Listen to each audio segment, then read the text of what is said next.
Investigation number 3 of the Mallory Rock murder mystery has concluded, and this is what I've come up with. To do a brief recap, Beth Ferris-Hendricks drowned. The police said it was an accident, and her sister Gwen Ferris said that is impossible. There's no way that this was a simple drowning. She didn't fall off a cliff and die. Something else is going on. So she hired us to look into a closed police investigation to determine what really happened. So in the first episode, we figured out that Beth didn't fall off of Ballantyne's Bluff, which is what the police said. She actually went into the water at Vanishing Beach, which then doesn't explain the injury on her head. So that prompts us to believe that she was probably hit in the head and put into the water. In episode 2, we figured out that she died between 9:10 and 10:13 p.m. So that just inched us a little bit closer to being able to eliminate people based on the time of her death. So in this investigation, let's start where we always do, with the letter that Beth's sister, and I'm going to try to get it into a magnification that the whole letter shows. Okay. And so the letter says, Detective. So I've been gathering info on our suspects. The more I learn about them, the bigger the island feels, and I hate it. And I'm not any closer to finding who murdered Beth. Martin's as friendly as ever, and Jody is still snippy with me. Martin and Jody are Beth's in-laws. I can't tell if they're being normal or if their stories from the night are orchestrated. And I swear Reverend Reaver is actively avoiding me. Reverends are supposed to help people in need, right? Well, here I am in goddamn need, but every time I go to his office, he says he's busy. I looked into Jordan a bit. That's Jordan Woodward. He owns Jordan Woodward Enterprises. He is a real estate agent, house flipper, etc., etc. I looked into Jordan a bit, especially after reading the sketchy email between him and Beth. So Beth was an accountant, and Beth told Jordan in an email that she discovered some discrepancies in his accounts, and he was like, no, there are no discrepancies, blah, blah, blah, blah, blah. And this was shortly before her death. So the sketchy email between him and Beth. That event he posted on Good Fences did happen that night, but he left the last bastion early. I talked to Dante, the bartender. Dante did my math homework all junior year, a sweet guy, and he was pissed. He said Jordan left without paying his tab and left his business card instead of a credit card.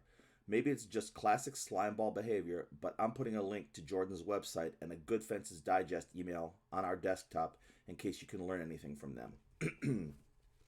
Speaking of slime, Joey is still the worst. Joey was Beth's husband, and he keeps making excuses whenever I ask about Sam. As for Sam, Sam is the girl. She owns Sam Gundy. Is that her name? Why do I forget? Yeah, Sam Gundy. She owns the yoga shop, and we learned that she has interest in our husband. We don't know if there's a full-blown affair or if it's her one-sided being forwarded, making advances, but we will look at that. Oh, wait, that reminds me. Sorry, I don't mean to hold off there.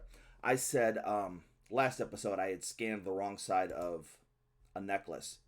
I'd scanned this. On the backside engraved is Risk Taker. That was the necklace that we found crumpled in the note from Sam to Joey, and the necklace was in there. And I had photographed this part, and it was not the engraved side. So this is what the engraved side of the Risk Taker necklace looks like. And the necklace doesn't really play, at least up to this point, any part in the investigation, other than we believe that Sam gave it to Joey since it was in the note that she sent to Joey. So that's where we are with that. I just wanted to bring that up because I said I would put it on, scan it and put it in. So I went, all right, where are we with this? So anyhow, where were we? As for Sam, well, I finally went into the town hall to pick up Beth's office there, and Sam was sitting at Beth's chair with her bare, dirty feet up on the desk, all over Beth's stuff. Seriously, who the hell does that? So I kicked her out of the office, slammed the door in her face, and then I just lost it. Those people are being so horrible. I was ready to stop. I was ready to quit, but then I found it, and I know what I need to do. Shoved in the bottom of one of Beth's drawers, I found a packet of papers, clipped together. It's a bunch of documents related to the town council, but the weird note with it caught my eye. What I can make out reads as instructions to break into the Navigators Club room. I have no idea why Beth had these papers. Was she looking into the Navigators Club? And if so, who was helping her? Was it one of our suspects? I know my sister, and Beth wasn't a rule breaker. In third grade, she had a meltdown over returning a library book late.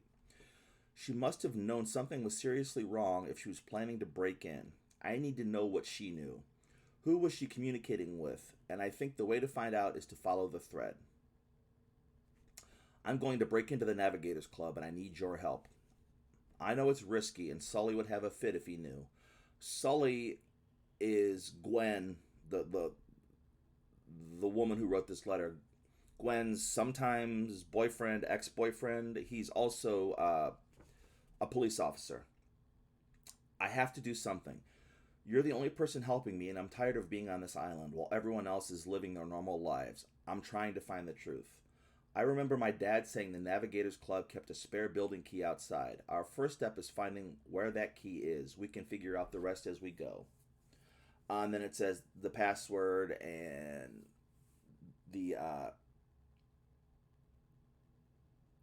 password and the new password for this particular chapter. When you think you have a location of the building, shoot me a quick message using the contact button on the desktop. So that is Gwen's letter to us. The next thing we have, and it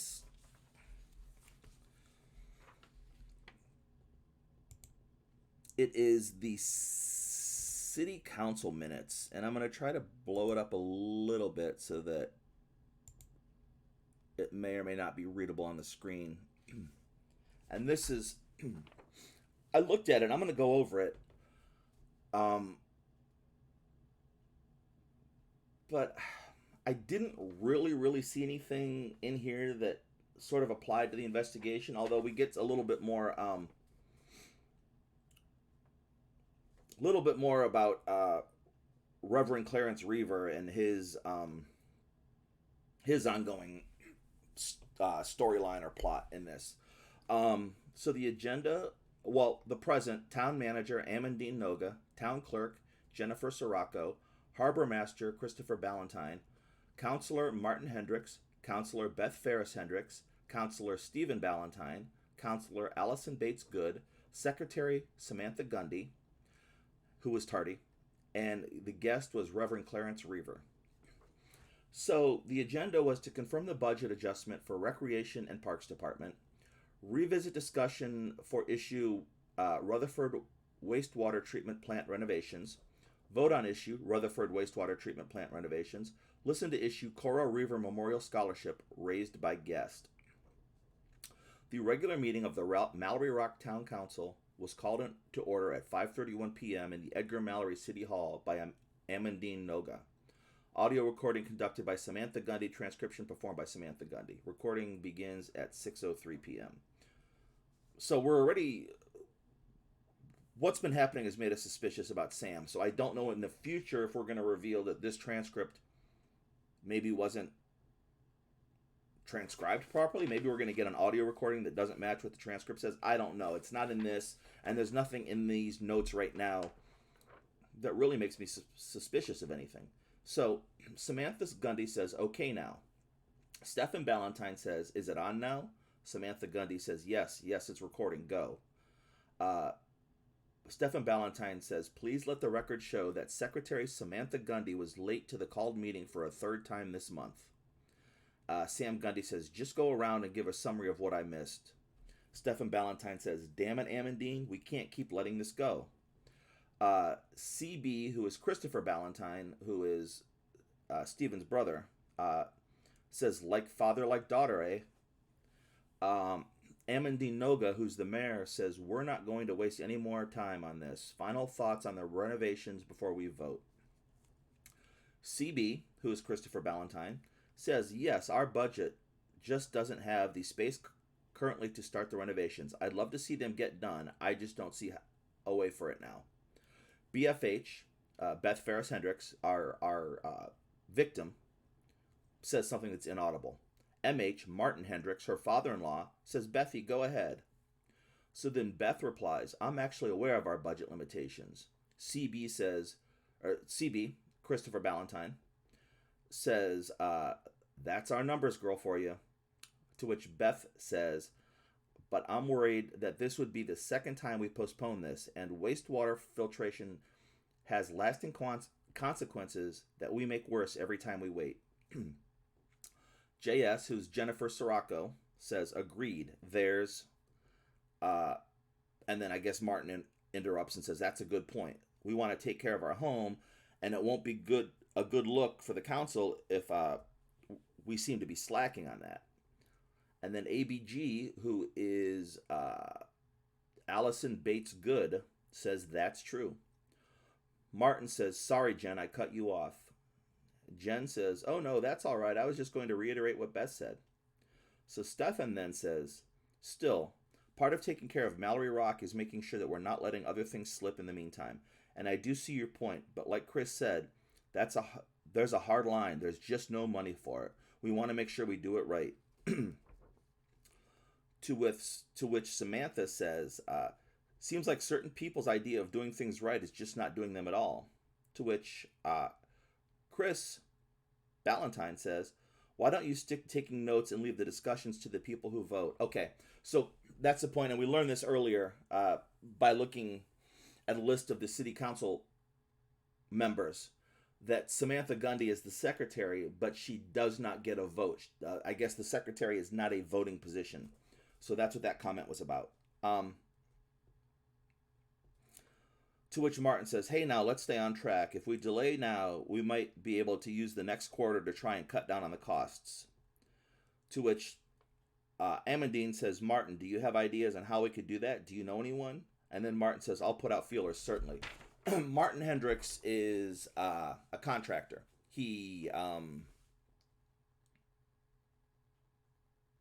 So I'm sure he has connections for doing repairs and renovations on all sorts of stuff. Amandine says, great, thank you. Beth says, we should definitely look to do that, but we still have to vote. Martin says, you're right, I jumped the gun a bit. Christopher says, Marty's always been a man of action. It seems like, because Christopher, I just want to point this out, I just caught this. So Christopher had a smart-ass comment to make about Sam being late, like father, like daughter. Christopher had a sort of, now I'm taking it to be a smart-ass comment about Beth, saying, that's our numbers girl for you. And now Christopher sort of, I feel like these are backhanded compliments. Then Christopher says, Marty's always been a man of action. Like, I feel like he's just being really sarcastic and really snippy with people. Suddenly, like, that's what I'm seeing in this. But anyhow, that's beside the point. Amandine says, any last points? No? Then all in favor of beginning renovations as scheduled. Beth Ferris-Hendricks, Amandine Noga, and Jennifer Sirocco voted in favor of beginning the renovations as scheduled. All against. Amanda asked. Amanda. So Chris Ballantyne, Stefan Ballantyne, Allie Bates Good, and Martin Hendricks all voted against starting the renovations. So that's 3. So Amandine says that's 3-4 against beginning renovations, with none abstaining. Renovations will be delayed. And then Martin Hendricks says, I'll let you know about the cost estimates, Amandine. Amandine says, great, all right, moving along. Sam, will you let Clarence know that we're ready for him? He should be waiting in the lobby. Clarence Reaver is the town reverend. He's also been fishy. He's super mad at Beth for something. We've caught some coded messages where he's asking how he can forgive her and telling her everything is her fault, to leave him alone. So there's something going on there. So then Sam said, I would just like to point out that those certain people I mentioned earlier, you're always the same specific people, and it always goes your way. I see what's going on. This is what they call government corruption, and it's why our oceans are dying. So Sam is apparently really upset about this vote. So Clarence comes in, Reverend Reaver. I seem to be interrupting something, Clarence says. Martin says, don't worry about it, Clarence. Have a seat. What can we do for you, Reverend? Clarence says, thank you. I've spoken to a few of you about this before, but I would like to request that the Cora Reaver Memorial Scholarship be rechristened in another's name. To which Beth says, wait, what? Or what? Why? And Martin says, Clarence. Clarence says, I prefer not to memorialize my sister in this manner. But Clarence, Beth says, but Clarence, this is so important from everything I've heard about Cora. Your sister was a free spirit who would have wanted, to which Clarence says, that isn't relevant to, and Beth interrupts, it is. I think she would have loved her legacy is helping. I think she would have loved that her legacy is helping young people explore the world and learn before coming back home. That was exactly what she stood for, and that connection with the mainland is what we need right now. So the scholarship fund, of course, clearly is a scholarship fund to help pay for college. And so when Beth says help people explore the world and then come back home, she's referring to going off to college, getting an education, and then coming back to the island as a college educated adult. At least that's how I took it. So then Clarence says, I don't need her name to be dragged into whatever idealistic vision you have for this island. To which Beth says, Clarence, please, you know I never wanted to insult you or hurt you, but I think this might also be a healthy way to heal. To which Clarence says, I'll thank you to stay out of my healing. To which Martin says, whoa, now, no need for... And then Clarence says, I may have trusted you with stories I don't often revisit, but my personal life is my own. I won't have it invaded, and you're blinded by the good you think you're doing. Beth says, Clarence, I... And then Amandine says, well, I'm sorry to hear that, Clarence. We've always felt the scholarship paid homage to Cora, and it's helped plenty of people who I know are immensely thankful. And then Clarence says, I've said my piece. Thank you all for your time. To which Christopher says, Clarence. And Allie says, should someone go after him? And then Martin says, leave him be. I don't know if it'd do much good at this moment. And then Beth Ferris-Hendricks says, I just thought... And then Amandine says, right, well, for now, I suppose the issue has been raised. The next awardee doesn't get picked for a while, so we have plenty of time to discuss it in the meantime. To which Christopher says, and we're over time. Amandine says, we are. Anything else to cover that we've missed? Martin says, Beth, I know you've been working hard on that proposal. To which Beth Ferris-Hendricks says, I'll be bringing a new proposal to the committee next meeting that I'm very excited for you all to look at. And then Amandine says, I look forward to it. All right, let's adjourn. So, a couple of things going on there. I don't know the history of the Cora Reaver Memorial Scholarship very well. It may have been covered in something. Hold on. Let us... was it covered in this? The voyage, the lighthouse, the ferry, the fishing industry, the Navigators Club.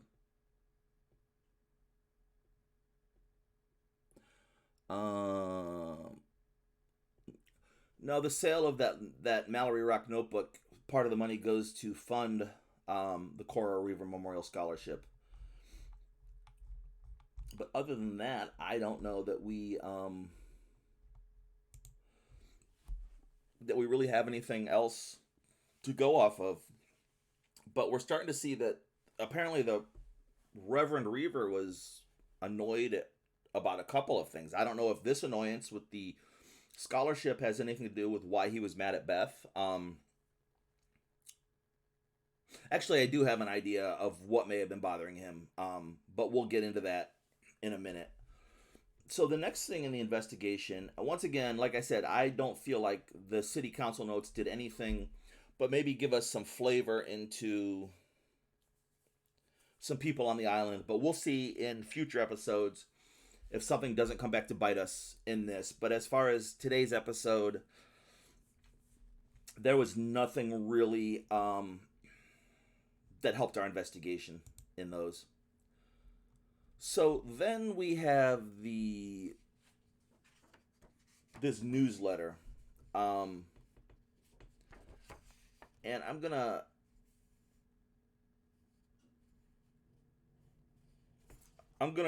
look at a couple of things on here. First of all, the Mallory monuments. This month's spotlight is on the multiple majestic monuments around Mallory Rock.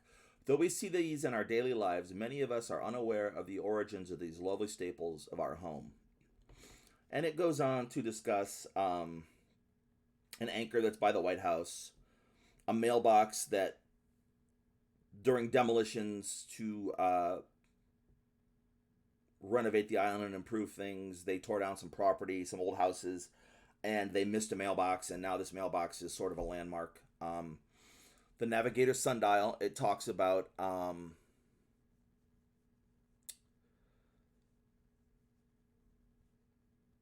so the new addition to the Mallory Rock monuments, this sundial pays homage to both the original founding crew of Edgar Mallory's colonial party and the Mallory Rockites that were tragically lost in the bridge collapse. The sundial is located in Sailors Memorial Park. And then it talks about a tree that was low that kids used to swing on until somebody got hurt and they banned swinging on it. And then it talks about the Ferris Fountain, the Ferris family, being one of the oldest families, and talks about how every year the money tossed in the fountain is collected and donated to charity in the Ferris family's name. The sundial is going to be important. That's why I really concentrated on that.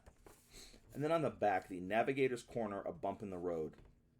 As many of you remember, my father, George Ballantyne VII, used to say that the Navigators are a symbol of hope and longevity. We're the pathfinders guiding the island through life, just as the lighthouse guides our ships. His words painted a mental picture that sticks with me to this day, and I've passed them on to my son in the hopes that he'll pass them on to his sons in turn. Despite the tragedies we've experienced in recent years, the island can trust in its navigators to steer towards a brighter future. We all want Mallory Rock to outlast us. I know many of our fellow Rockites think the way to ensure that future is through environmental sustainability, and for that I commend them. You may have seen in the paper this week that the town council had to delay the renovations of the Rutherford water treatment plant. I have taken time to personally hear out the concerns about the delay, and I understand them. However, rest assured that the vote to delay was not decided on a whim. My friends and family know well that the sustainability and health of Mallory Rock's environment is near and dear to my heart. In fact, I remember mulling over the exact question of the renovations with one of my fellow navigators in January last year, long before it was even introduced to the town council. I was sitting at a booth table at the Oyster Bucket, and across from me and my whiskey sour were Martin Hendricks and his lovely wife Jody. We were chatting about sustainability over steaming lobster rolls. I distinctly remember asking, Marty, how can we make sure the renovations won't hurt the island's natural habitat? And he replied, well, if it does, we won't do it. And that's all there was to it. As your pioneers, we navigators want more than anyone to instill sustainable practices on our island, and I'm personally willing to champion this cause and to make sure that any proposed changes are truly healthy and will outlive us. And we have to take a long, hard look at whether they're making a positive change in our community. So be at ease. If the renovations are for the betterment of Mallory Rock, they will happen. This is but a bump in the road, not a dead end. And maybe I'm taking that part the wrong way. But so, cheers, Chris. That's Chris Ballantyne. That's who wrote this. He voted against, for budget reasons, voted against this renovation happening. But it seems to me in this newsletter, he's trying to say for environmental reasons, they're waiting to make this decision, not based on financial reasons. So I don't know if that's really what he's saying, or if that's just him discussing how important the environment is to him, and that's why these changes are going to happen, and not really explaining why they were. I don't know. I just think it's interesting that Chris, the one that I said was sort of giving backhanded compliments and sarcastic in the meeting, is the one that wrote this. And I don't know. I don't know if he is. I don't know.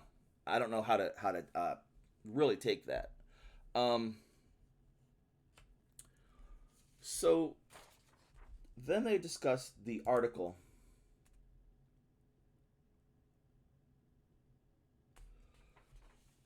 So, remembering those lost 1 year later, Emery Smithson walks along the boardwalk to Woodard Strand, where Mallory Rock is closest to the mainland.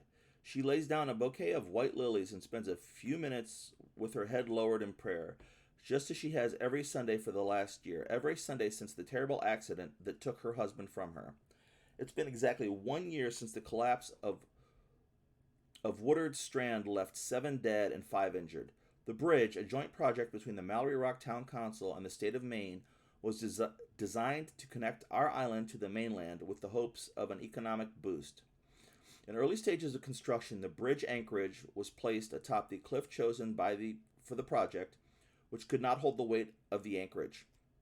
The rock face crumpled and the anchorage slid, crushing the workers below. It still feels unreal to me, Smithson said, like one day I'll wake up and he'll be there, but I know that one day won't come. Smithson and her 4-year-old son, Luther, aren't the only ones who are still mourning. The memory of the bridge collapse has hung over Mallory Rock like fog after an ocean storm. Mallory Rock folk are a hardy bunch. We're used to toughing it out on this island for sure, but this year has been the toughest. That has been tougher than any other of the 55 years I've been here. Still, you won't find any main brain among us who were on site, said Pete Longley. Longley, a construction worker for the Hendricks Group, was injured in the accident.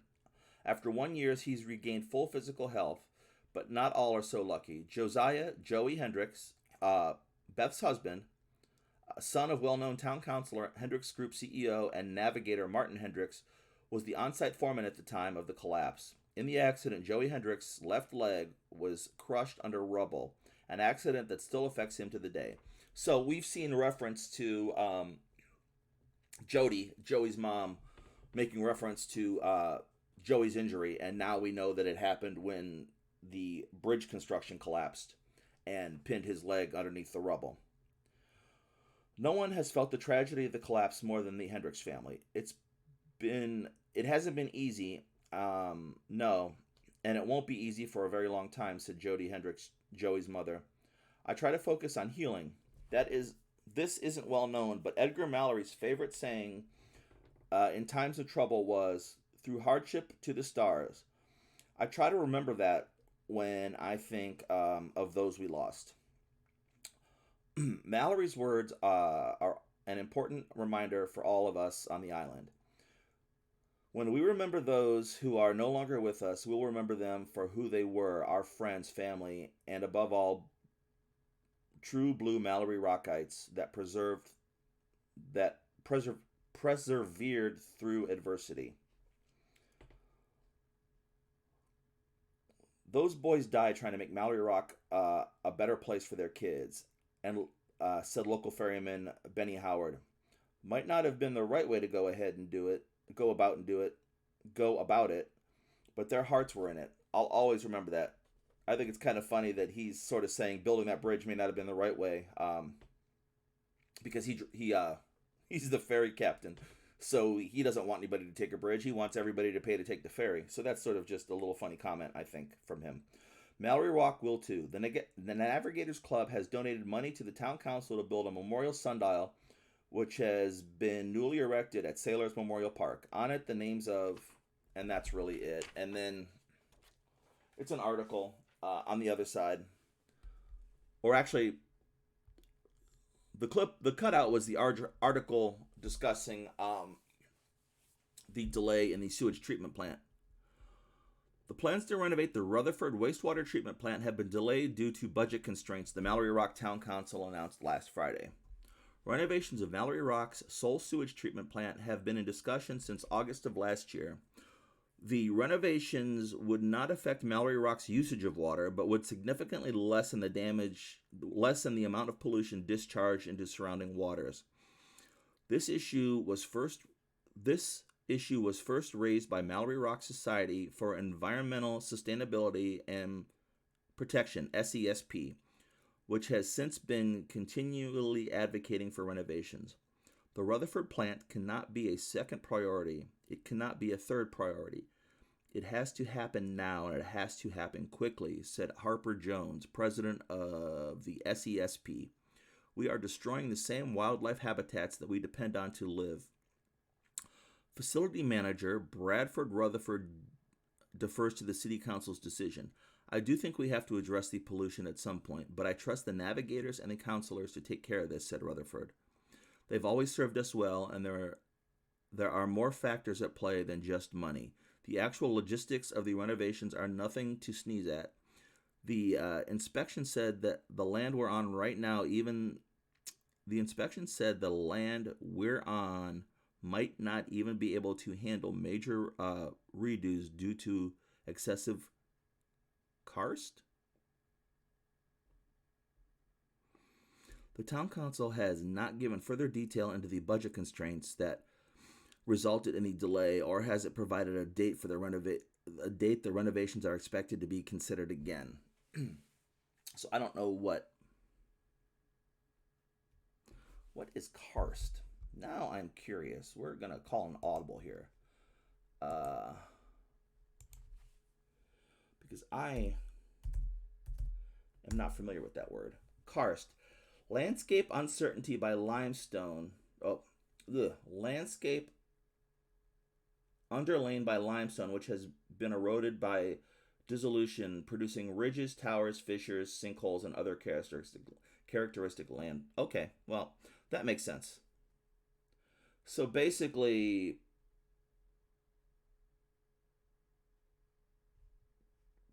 I think in a nutshell, it may be unstable. It looks like producing fissures, sinkholes, ridges, towers. So it's uneven limestone, and it could be unstable, is how I'm taking it. I don't know that is how it's supposed to be taken, but that's how I'm taking it.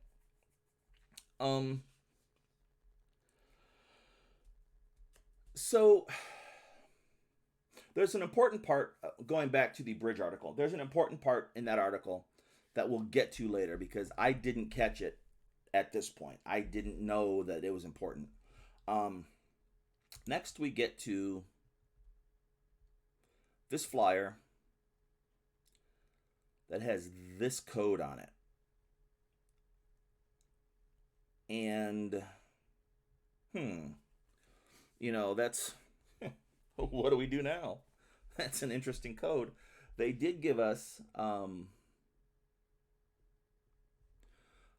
do I want to go about this? Okay, let's go to the doodle. They gave us this wheel. And this wheel somehow is supposed to be the key to the code. And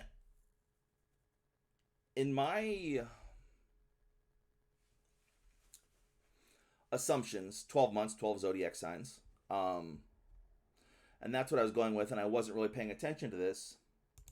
So I went back to this code, and I was like, I don't understand the wheel. I don't know how I'm going to solve this. And so I was looking at it, and I started reading it. I don't regret walking out on those bastards. But this is as much as I can put into writing if you're trying to blah, blah, blah, blah, blah, blah, blah, clubroom. If you're trying to something clubroom. And then I was like, that's the second time I've seen the word clubroom. And the first time I saw the word clubroom, it had navigators before it. And that was in Gwen's letter saying that she was going to try to break into the navigators clubroom. So I made the determination that this word right here was navigators, which then let me know what each one of these symbols was. And from that, I just sort of wrote down on paper. I made horrible drawings of these symbols and put letters under them, and then went step by step and filled in whatever letters I had in other words, and then made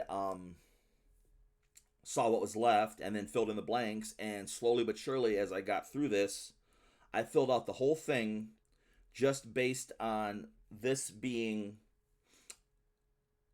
a glyph cipher and using, and a glyph, all glyph cipher is a substitution cipher. They're substituting this symbol for a word. And based on that, I determined what these letters were, and I solved the puzzle. But that's not how they wanted me to solve it. What they wanted, and what I didn't understand at the time, and we're going to go over how they actually wanted it solved.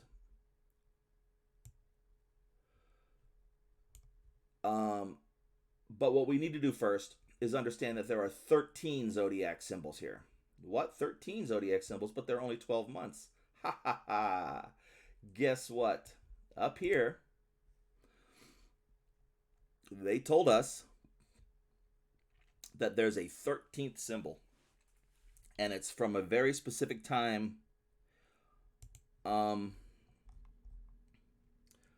November 20th to December 17th. So it falls between Sagittarius and Capricorn. I mean, Capricorn, duh. Sagittarius and, wait, no, that was right? Capricorn. Yeah, Sagittarius and Capricorn. I was thinking Scorpio, but Scorpio's on the other side of Sagittarius. And so that gives us a 13th symbol, which then means, where is our symbol? That there are 13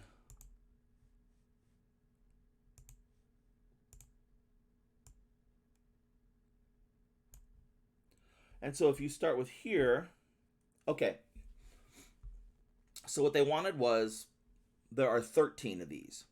And I learned that this symbol, the Aries symbol, was an A,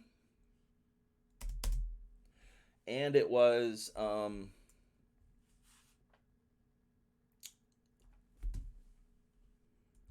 N.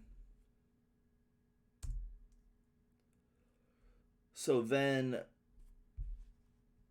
this symbol was a B and an O. And so you see that there are two boxes in each one.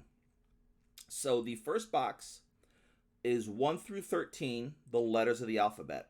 When you get to 13, you start here in the second box at 14 with the 14th letter of the alphabet, which is N.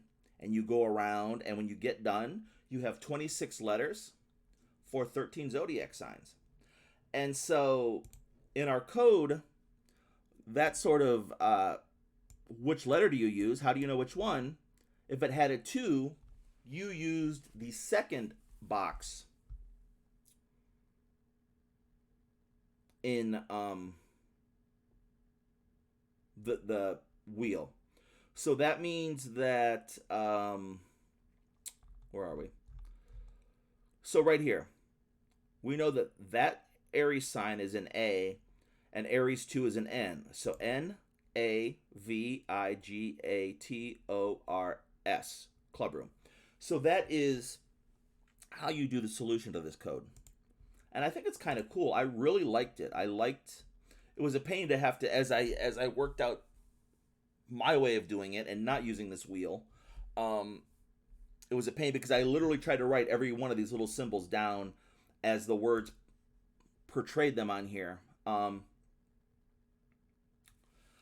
then when I wrote it all out, I got to I'm just checking. I have notes here. So I wrote it all out and I got to this. And I got the correct answer. I just didn't solve it the way the game wanted me to get to it. I did it the harder way, which is fine. I mean, it is what it is. But once I had the key and I started looking at this, I realized what this was. But I already had the solution. When I saw that this was A, this was B, this was C, but then this with the 2 donation. The two notation was an N. I was like, oh, I see what they're doing. Okay. Anyhow, to get the solution. Hey, kiddo, I don't regret walking out on those bastards, but this is as much as I can put in writing if you're trying to break into the Navigator's club room. 3 steps to get in. First, you need the key to the building. Spare is hidden outside nearby. After that, think like a navigator. What's the one date that they all care about? Once you're in, get on the computer and check the program secure to delete footage of yourself so they can't pin you. It'll give you a prompt. Can't help you with this one. It changes as often as the months. Make a reminder for yourself in a way that you can understand, but others can't. Otherwise, I know you'll forget. Hide this paper. Good luck, Dad. Huh. So, that's interesting. So we know, I can only think of 2 father-child relationships on the island. One is Martin Hendricks and his son Joey, and one is Eddie Gundy and his daughter Sam. But we will get back to this in... Actually, no. I'm going to just say it now. I'm going to follow the steps in... Actually, no. Nope. We'll do it this way. So we're here on this note. Let us go to...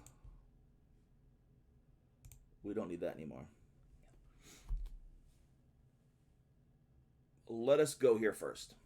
Let's look at the new additions.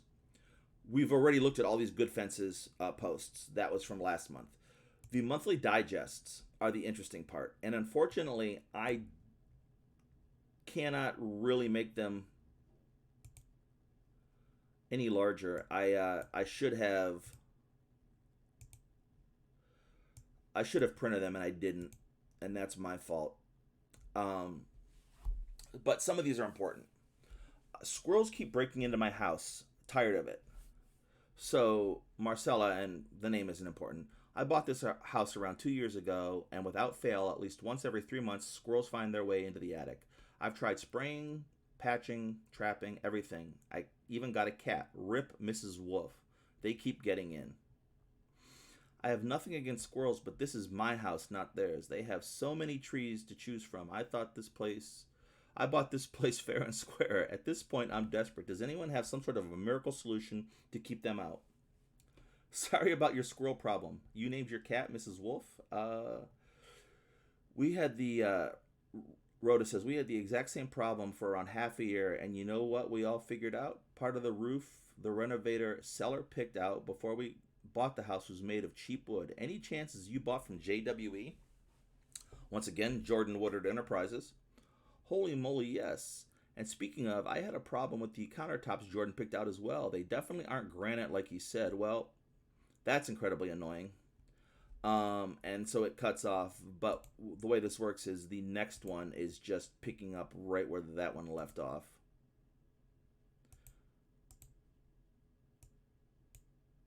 What are you doing? Stop. I want you to move. Why is this not moving over? There we go. All right. Okay. You're telling me I'm all for supporting local businesses, but what he's doing is borderline illegal. I have no idea how he's managed to stay in business for this long. Anyways, I recommend you talk to Martin about metal fascia boards. I actually fixed it myself, but he helped me pick out the right materials and sort out dimensions and stuff. I'm sure he can just take care of the whole thing for you if you want. I just wanted to save a bit of money. Jordan Woodard pipes in. JWE takes no responsibility for your damage. Like you said, you bought this house fair and square. Ask anyone. Pleasure doing business with you. So Jordan Woodard is really a scumbag. There's no way around it. Let's see. So this story may sound familiar to you. Imagine a sleepy town full of good people making their own business. One day, A strange creature is walking down Main Street. Before they know it, the creature has called up an army of hundreds. The creatures occupy the town, desecrating it day by day, and when they finally leave, the town is left picking up the pieces. This may sound like a new horror flick coming to your local box office, but it's happening in our very own island. Which is to say, I noticed some summer people broke off an entire section of the boardwalk railing, around 10 feet, and it was grown adults, not even kids. The takeover begins. Ron Klontz. That's not even the worst of it. I'm sorry to say. My backyard shed has been standing since my father was around. 2 days ago, I found the bricks have been pulled out of the back, so the whole thing is starting to cave. The renters across from us repainted the entire front porch of this entire front porch to this absolute hideous yellow. It is the worst thing my eyes have seen. I hope the poor wilds don't have a heart attack when they get back and see their house has been turned into an abomination. Oh, God, that is kind of hideous, right? So this is just, it was cut off. So this is what I just read, and there is the yellow. That's interesting. Wild Family. Stacia, we actually painted it ourselves before we rented it out. But if you think the color is that bad, we might rethink it. Hi, Jeanette. Forgive me, it's certainly not. Or is that Janet? Well, I guess it's Janet. No, it's Jeanette. I don't know. Forgive me, it's certainly not what I would have chosen. But I'd only seen it in midday and at night. I happened to see it during sunset, and it was almost lovely. It's up to you. She's backpedaling. Those same people who wrecked the railing must have done the sign at Vanishing Beach. It's been gone for a week or so before the Lighthouse Festival.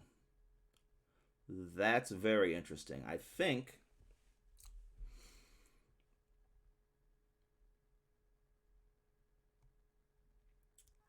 the whole thing is gone.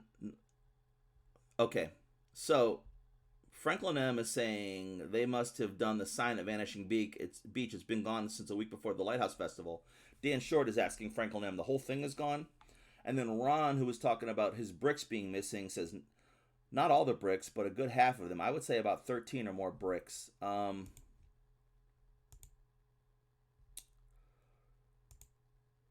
so now he's going to show us not all the bricks, but a good half of them, I would say. And then Dan is like, no, I was asking about the sign Frank mentioned. Oh, then you should be more clear about it. See, Ron's getting salty because nobody cares about his bricks. And then Franklin says, not the whole thing, just the bottom part that used to say no swimming.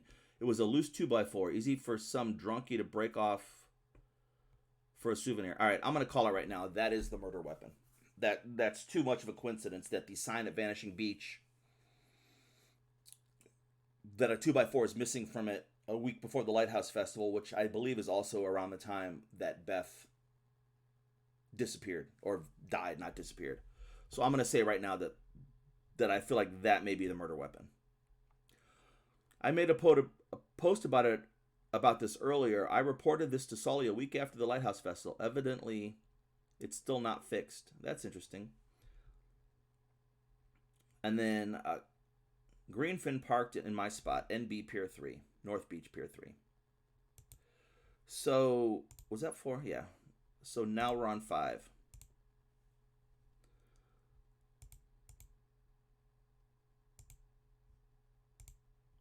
Oh, no.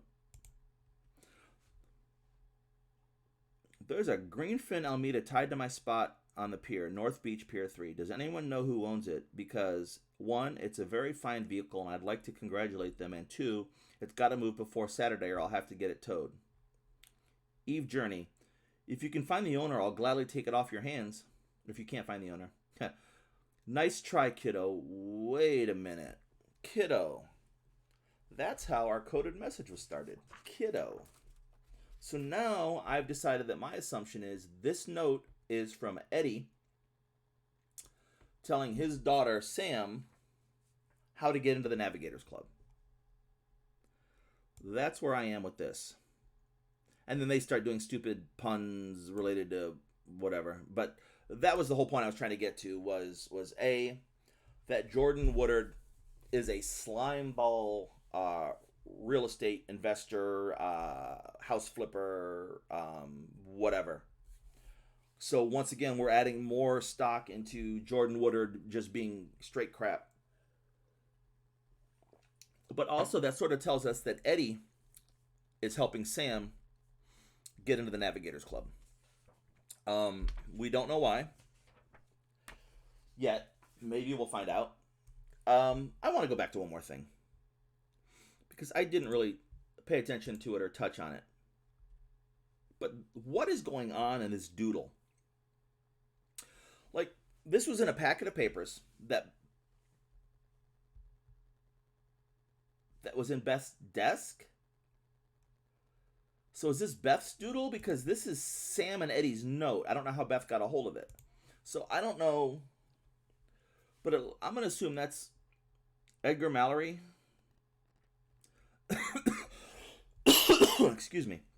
That's the sewage plant or whatever killing the fish.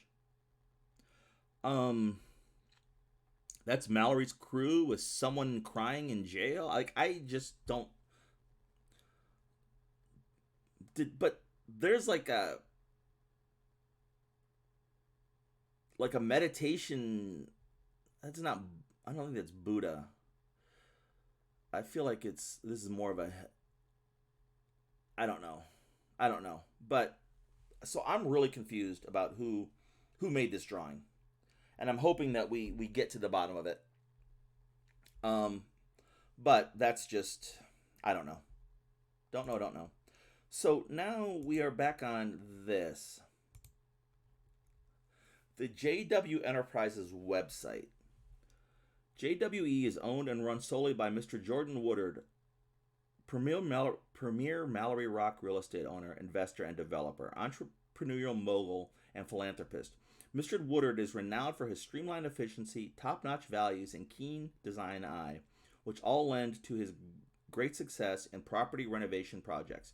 Mr. Woodard's work is currently exclusive to Mallory Rock, Maine, providing services to support the local economy and uphold standards as a community leader. Now, this is the second time we've seen Tony's Pizza advertised. I'm looking for hidden links or whatever. I don't see them. So this is the second time we've seen a Tony's Pizza ad. The first time was right here, and I don't know if it means anything or if it's just flavor. But Tony's Pizza has popped up twice, or if it's just showing how cheap Jordan Woodard is, that on his website he is selling advertising space. That could be what this means. The amazing thing is, and I love Hunt a Killer, love Hunt a Killer so much for this. And this truly is amazing. Because anytime they give you a link to a website or a phone number, it's a real thing. Thank you for calling JW Enterprises, the premier company for all your real estate needs. Mr. Woodard is currently busy meeting clients, appraising residences, writing checks, or signing deals, and cannot take your call. He will get back to you at his earliest convenience. I just think that is so cool that they made an effort to put a phone number on here, but then make sure that phone number went someplace. And then it just shows current properties. I don't know that this is important for anything.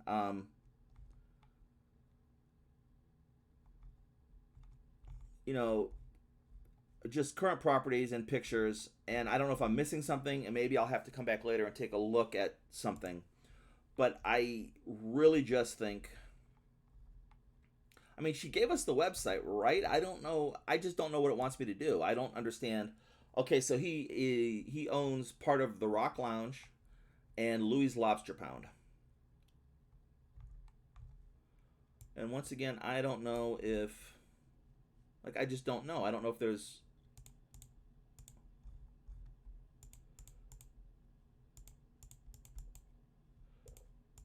I'm just clicking stuff here to try to see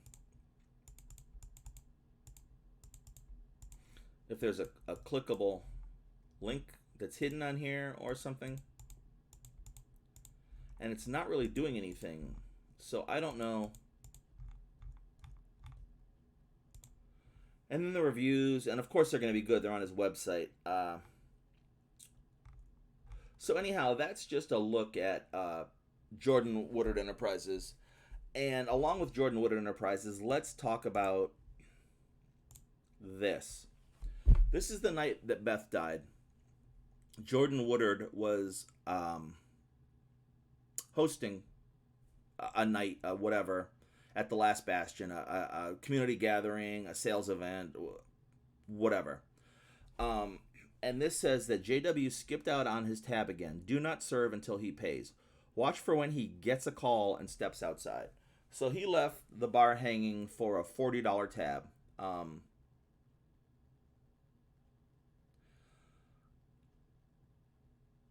And, you know, it shows that at 8:43 is when this was printed. So this is when he walked out. I don't know. But I just thought it was important to show once again he's not a good person. And then these are the items that came in the box. We just have a crystal that belongs to Beth. This is the business card that Jordan Woodard left instead of a credit card. And then this is a pen that was in the box. Mallory Rock, Maine, established September 1690. And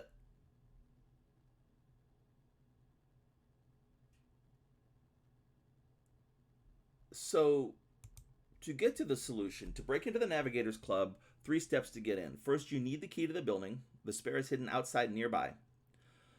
After that, think like a navigator. Okay, so outside nearby. Let's go up here to the map. And I'm even gonna... Which one do I want? That one? Nope. That one. 14 is the Navigators Club. Outside nearby. 13 seems nearby. What's 13? The Sailors Memorial Park. We already know from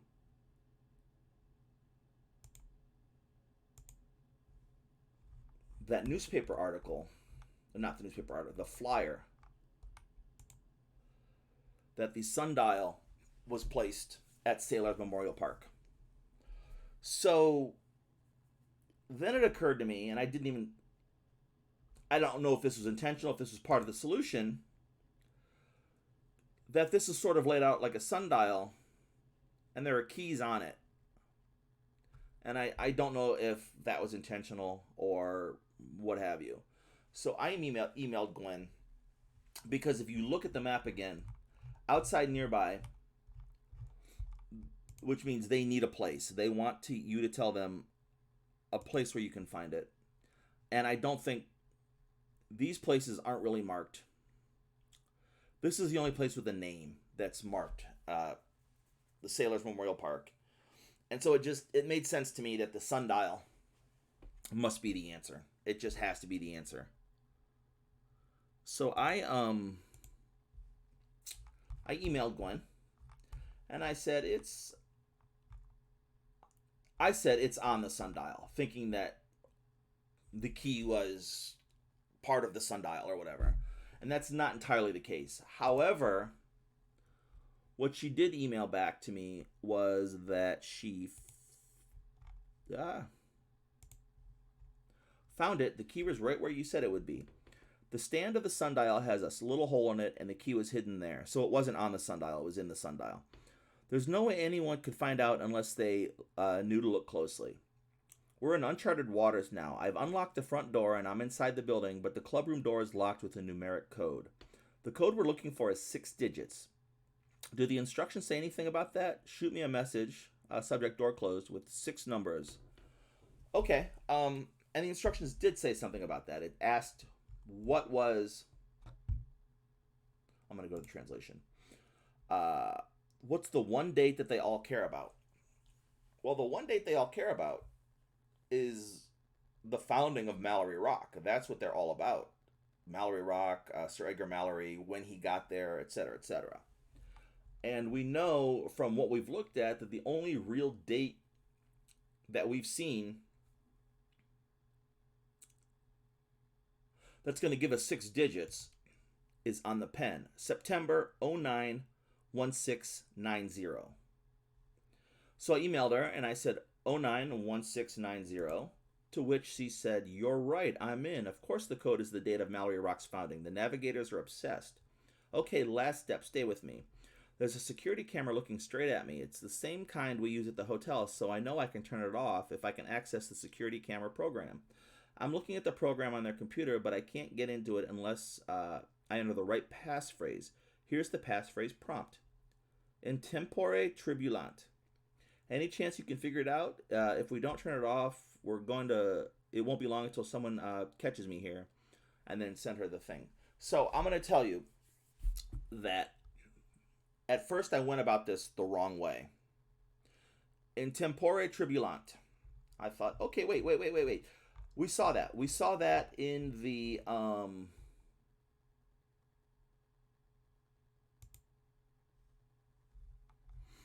in this Navigators Club.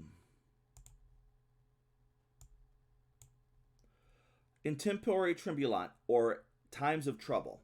So I emailed her and I said times of trouble, thinking it was just the translation for that. That came back and she's like, "No, that's not the password." And so then I'm like, okay, that's not the password. The password changes monthly. And so I started reading this and looking to figure out it was Latin, and this is the only Latin we've seen. And then I noticed that there are 12 passphrases, and there are 12 months. So my assumption then became the passphrase rotates on a monthly basis based on these. But what month are they on now? And so I started looking. I'm like, okay, what could it be?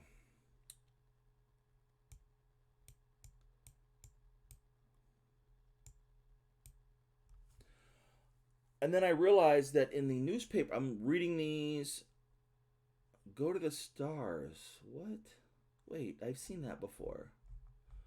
Go to the stars. Stars. Where did I see stars before? Was it here?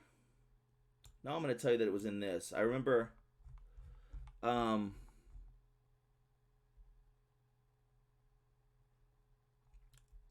Edgar Mallory's favorite saying in times of trouble was "through hardship to the stars." I try to remember that when I think of those we lost. Through hardship to the stars. Okay, what did that stars passage say again?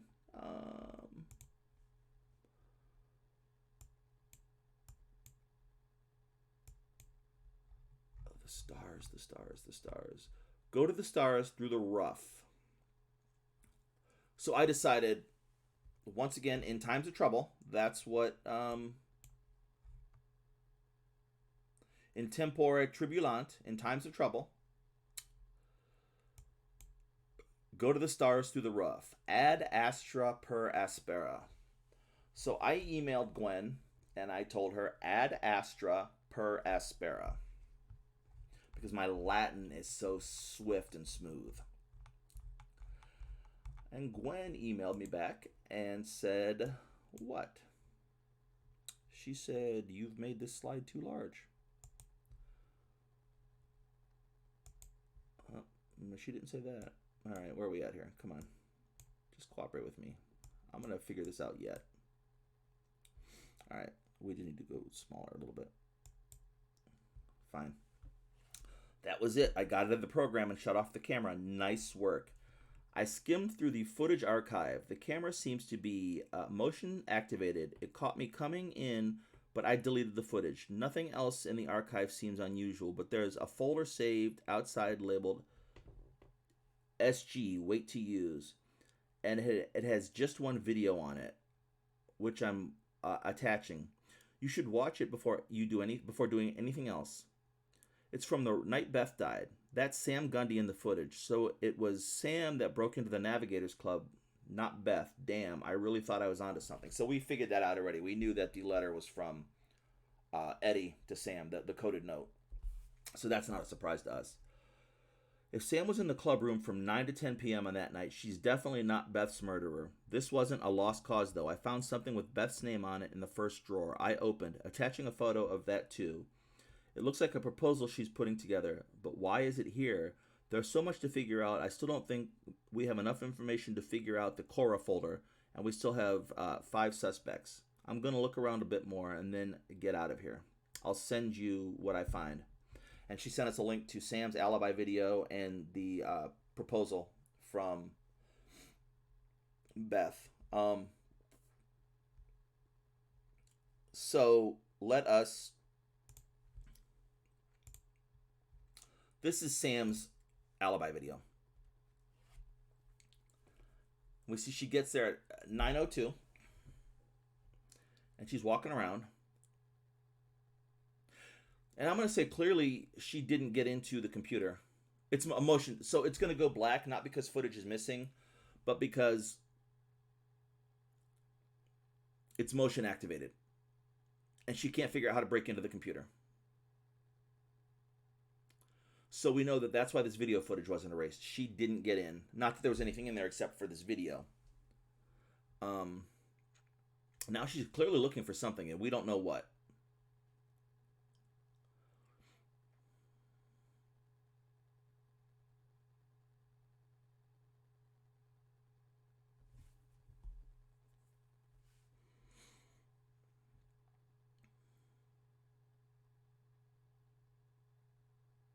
My assumption is she's just walking around the clubhouse this whole time.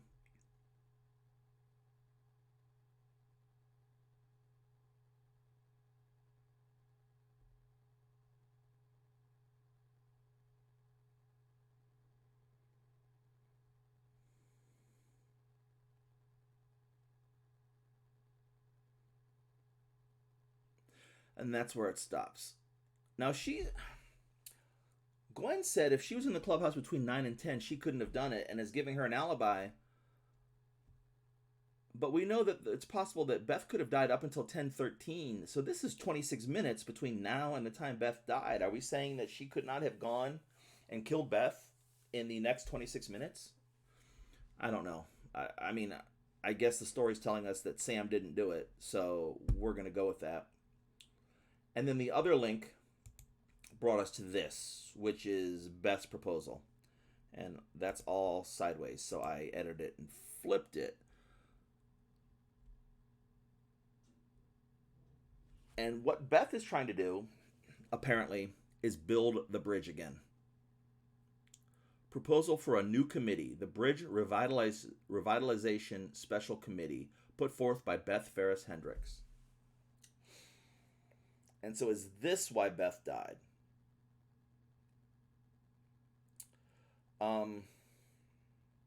We don't know. We don't know why Beth died. What we do know is apparently the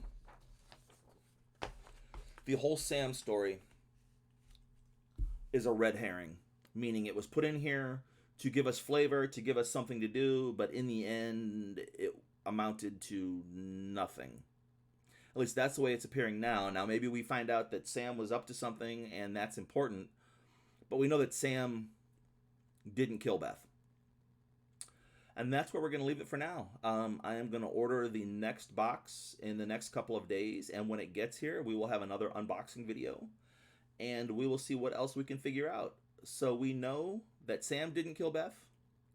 We know that Beth went into the water at Vanishing Beach. We know that Beth died sometime between 9:10 and 10:13, and that's kind of all we really do know right now. I'd like to thank everybody who watched, and once again, if you have any comments, good, bad, or otherwise, if you have any suggestions, if you just want to get me to respond to something you type, whatever it is, just add a comment down below, and I will respond to it. Anyhow, thank you for watching, and I hope you all have a great day.